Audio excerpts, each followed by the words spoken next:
भारतीय इतिहास के 4 अय्याश राजाओं की सच्ची कहानी। Number 4, king of Patiala Bhupinder Singh. 12 अक्टूबर 1891 को पटियाला राजवंश में जन्मे भूपिंदर सिंह को सिर्फ 9 साल की छोटी सी उम्र में ही राजा बना दिया गया था, लेकिन राज्य का कार्यभार उन्होंने 18 साल की उम्र में संभाला। बताया जाता है कि महाराजा भूपिंदर सिंह एक अय्याश राजा थे, जिनकी 365 रानियां थीं। ये राजा हमेशा भोग विलास में डूबे रहते थे और अपने इस शौक को पूरा करने के लिए उन्होंने अलग से महल भी बनवाया था। राजा ने अपनी 365 रानियों में से सिर्फ 10 को पत्नी का दर्जा दिया था। महाराजा किस रानी के साथ रात बिताएंगे, इसका फैसला भी बड़े अजीब तरीके से किया जाता था। बताया जाता है कि हर रात 365 लालटेन जलाई जाती थी, मेंटे जिन पर सभी रानियों के नाम लिखे होते थे। जो लालटेन सबसे पहली बुझती थी, महाराजा उसके साथ ही रात बिताते थे। महाराजा भूपिंदर सिंह लग्जरी लाइफ जीने के शौकीन थे। उनके खजाने में दुनिया का 7वां सबसे बेशकीमती हार भी था,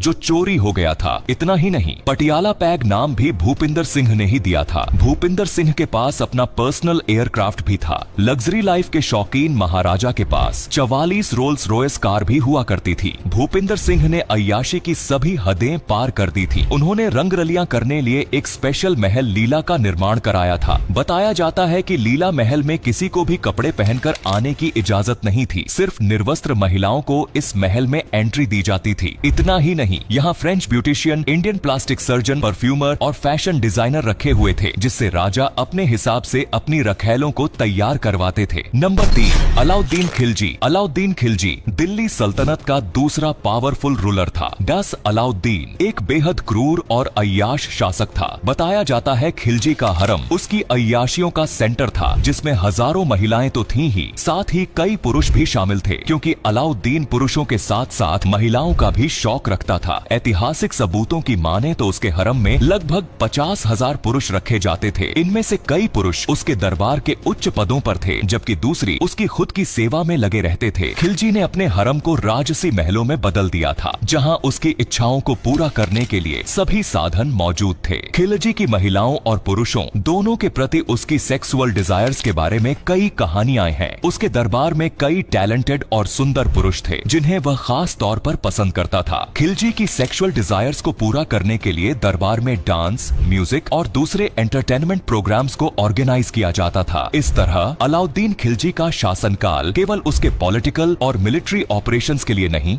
बल्कि उसकी अय्याश और क्रूर लाइफस्टाइल के लिए भी फेमस था। नंबर 2, महाराज किशन सिंह। दीवान जर्मन दास की किताब में भरतपुर के राजा का भी जिक्र किया गया है। इस किताब के मुताबिक भरतपुर के महाराज किशन सिंह भी एक अय्याश राजा थे। किशन सिंह अपनी अय्याशी की वजह से हर जगह फेमस थे। महाराज किशन सिंह की 40 रानियां थी, साथ ही उनके अजीबो गरीब शौक भी हुआ करते थे। किताब के मुताबिक राजा को तैरने का काफी ज्यादा शौक था। अपने इस शौक को पूरा करने के लिए उन्होंने एक गुलाबी संगमरमर की झील बनवाई थी, जिसमें चंदन की लकड़ियों की सीढ़ियां लगवाई थी। इस झील में राजा किशन सिंह लड़कियों के साथ नहाते थे। ऐसा कहा जाता है कि इस झील की सीढ़ियों पर बिना कपड़ों के महिलाएं राजा का स्वागत करने के लिए खड़ी रहती थीं और हाथ में मोमबत्तियां जलाए रखती थीं। जिस भी औरत की मोमबत्ती सबसे ज्यादा देर तक जलती थी, उस औरत के साथ राजा किशन सिंह अपनी रात बिताते थे। नंबर 1, मोहम्मद शाह रंगीला। मोहम्मद शाह रंगीला मुगल सल्तनत के सबसे रंगीन और अय्याश राजा माने जाते थे। उनके शासनकाल को उनकी रंगीन और ऐशो आराम भरे लाइफस्टाइल के लिए जाना जाता है। शाह रंगीला का असली नाम रोशन अख्तर था, लेकिन उनकी अय्याशियों की वजह से उन्हें रंगीला नाम से जाना जाता था। शाह रंगीला को शराब, शबाब और पार्टियों का काफी ज्यादा शौक था। वे रात रात जाग कर महल में डांस, म्यूजिक और दूसरे एंटरटेनमेंट प्रोग्राम्स ऑर्गेनाइज किया करते थे। उनके दरबार में डांसर्स और सिंगर्स का एक बड़ा ग्रुप था, जो उन्हें एंटरटेन करने के लिए हमेशा तैयार रहता था। शाह रंगीला की शराब पीने की आदत इतनी बढ़ गई थी कि वो अक्सर दरबार के जरूरी कामों को नजरअंदाज कर देते थे। उनकी अय्याशियों का फायदा उठाकर नादिर शाह ने 1739 में दिल्ली पर हमला कर दिया था। नादिर शाह एक चालाक और क्रूर योद्धा था, जिसने दिल्ली पर कब्जा कर लिया और शाह रंगीला को मजबूर कर दिया कि वे उसे कोहिनूर हीरा और दूसरे बेशकीमती खजाने सौंप दें। ये घटना मुगल साम्राज्य की कमजोरी और शाह रंगीला की अय्याशी का ही नतीजा थी। शाह रंगीला का शासनकाल मुगल साम्राज्य के पतन की शुरुआत थी। तो ये थे भारतीय इतिहास के 4 अय्याश राजाओं की सच्ची कहानी। वैसे आपको इनमें से कौन सा राजा सबसे अय्याश लगा? कमेंट में जरूर बताओ। धन्यवाद।